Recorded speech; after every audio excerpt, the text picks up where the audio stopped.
Nous venons de voir la classification des droits patrimoniaux. Nous allons passer maintenant à la deuxième catégorie. Il s'agit des droits extra-patrimoniaux. Les droits extra-patrimoniaux.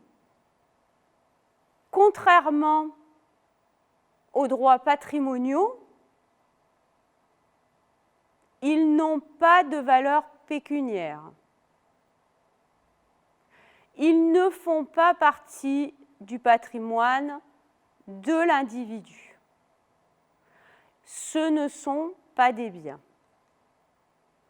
Ces droits extra-patrimoniaux sont inhérents à chaque individu, attachés à la personnalité de chaque individu. On les divise en deux catégories.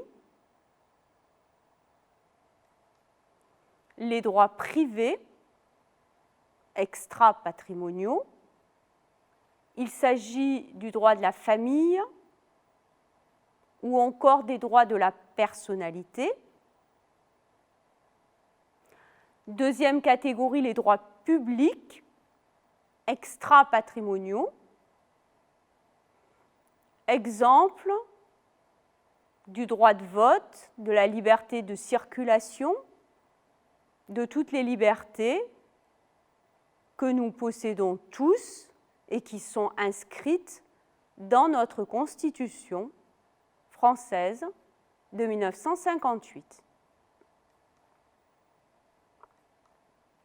Revenons maintenant aux droits privés extra-patrimoniaux. Les droits privés extra-patrimoniaux se divisent en deux catégories. La première, ce sont les droits de la famille et puis les droits de la personnalité. Les droits de la famille. Avant effectivement de créer une famille,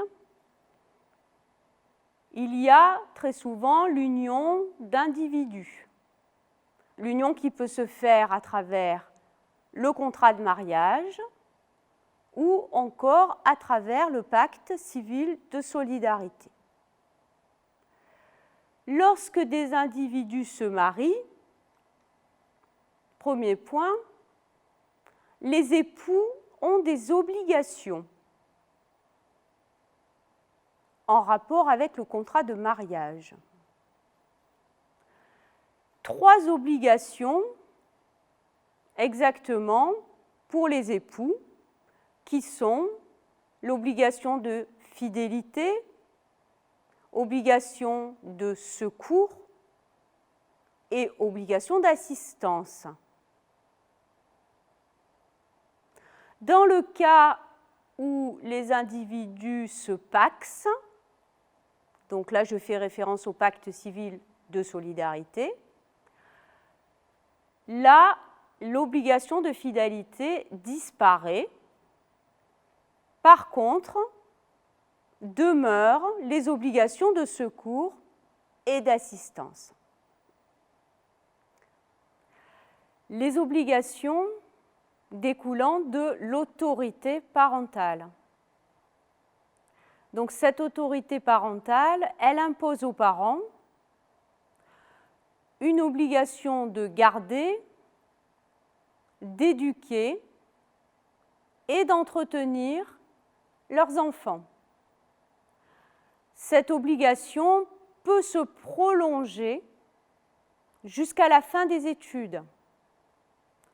Effectivement, on a des jurisprudences qui montrent que les parents doivent une obligation alimentaire vis-à-vis de leurs enfants au-delà de la majorité.